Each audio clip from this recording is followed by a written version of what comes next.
Today we're talking about God's wisdom, again from Proverbs chapter 15 and 16. The lesson is entitled, Pleasing God. From Proverbs 15:33, let's read. The fear of the Lord is the instruction of wisdom, and before honor is humility. Now from Proverbs 16:8. Better is a little with righteousness than great revenues without right. The basis of the seeking of godly wisdom is the fear and respect of the Lord. The pursuit of wisdom brings humility. We are to come humbly before God, realizing our need of Him, with readiness to please Him. True honor begins when we show humility, contrition, and dependence on God. Humbly revering God revering God is more valuable than great wealth.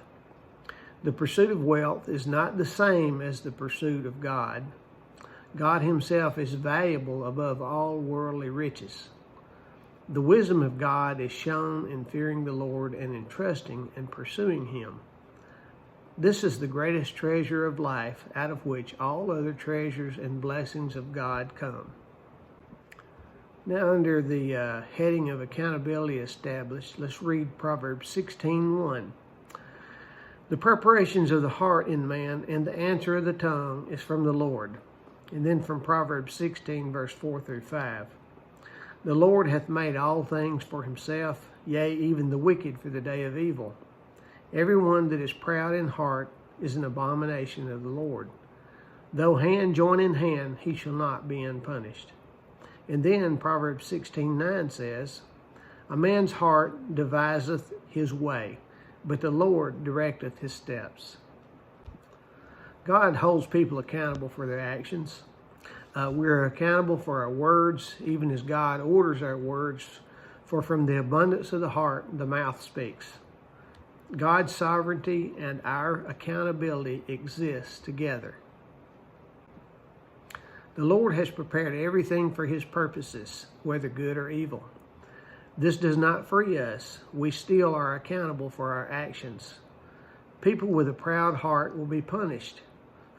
All people are accountable for their responses to God. God had determined to offer up Jesus as the sacrifice for sinners before time began.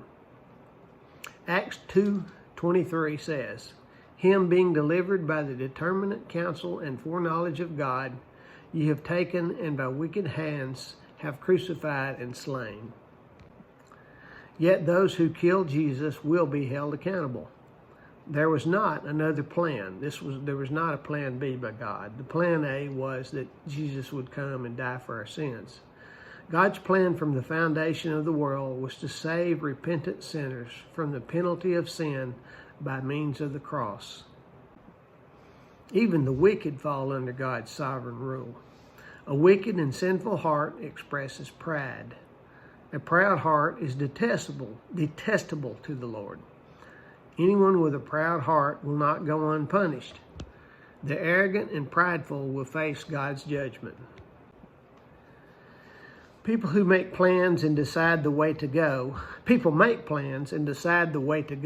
but those plans bring accountability from God. Our best made plans are established by the Lord, who determines our steps. Proverbs 19:21 says, There are many devices in a man's heart, nevertheless the counsel of the Lord shall stand. Let's also read from Jeremiah 10:23. O Lord, I know that the way of man is not in himself. It is not in man that walketh to direct his steps. Proverbs 2:24 says, Man's goings are of the Lord. How can a man then understand his own way? Well, all things are in God's hands. He can see the path from the beginning until the end, yet He does so without erasing our responsibility.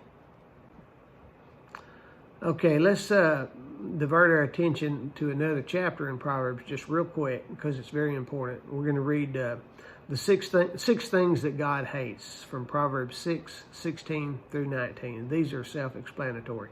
And the way this kind of flows is it It kind of starts at the top of the person and then goes down, and then goes down to the feet, and then winds up in the heart. Okay, these 6 things doth the Lord hate, yea, 7 are an abomination unto him: a proud look, a lying tongue, and hands that shed innocent blood, an heart that deviseth wicked imaginations, feet that be swift in running to mischief, a false witness that speaketh lies, and he that soweth discord among the brethren. Now under the heading of motives matter, from Proverbs 16:2 and 10 through 11. Okay, Proverbs 16:2 says, all the ways of a man are clean in his own eyes, but the Lord weigheth the spirits. We must learn that our love for the Lord should be our true motivation. Even good deeds can be done out of the wrong motivation. Let's read Romans 14:23. And he that doubteth is damned if he eat, because he eateth not of faith. For whatsoever is not of faith is of sin. We should be aware of our motivations, even if what we are doing is right and good. It's easy to think that God will bless us for our good deeds, but we have to do those good deeds for the right motivations. It is easy to see when evil deeds are done from a sinful motivation. What is not obvious is when we do good out of motivations that don't honor God. Let's read Proverbs 16:10 through 11. A divine sentence is in the lips of the king. His mouth transgresseth not in judgment. A just weight and balance are the Lord's. All the weights of the bag are his work. When merchants practiced deceptive methods to steal from their customers, they verified that they had rejected God's wisdom. Proper motivation for right actions comes out of a heart that has been saturated with the wisdom of God. Under the heading of blessing assured, Proverbs 16:3. Commit thy works unto the Lord, and thy thoughts shall be established. When we constantly surrender our choices and decisions to God's wisdom, he establishes our ways.